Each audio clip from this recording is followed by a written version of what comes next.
বয়স যখন 3-4 তখন তোমার আমি মা ডাকছি, এই মা ডাকটা শোনার জন্য তুমি এত কষ্ট করছো।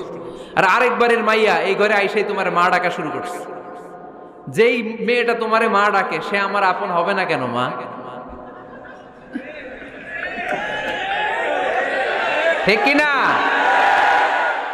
এই মা ডাক শোনার জন্য তুমি এত কষ্ট করলা, আমার লালন পালন করলা, 10 মাস পেটে ধরলা, পেশাব পায়খানা পরিষ্কার করলা, এরপরে মা ডাক শুনতে পারছে। আর আরেকবারের মেয়ে জানা নাই চিনা নাই এসেই তোমার ডাকা শুরু করছে মা। তো যে আমার মারে মা ডাকে তার স্থান তো আমার কলিজায়, ঠিক কিনা? শাশুড়ি আম্মারা যারা আছেন প্লিজ বৌমাদেরকে কষ্ট দিয়েন না। অনেক শাশুড়ি আছে পান থেকে চুন খসলে রেগে যায়, পদে পদে স্ত্রীর ভুল ধরে, বউয়ের ভুল ধরে, আছে না নাই? এটা করবেন না।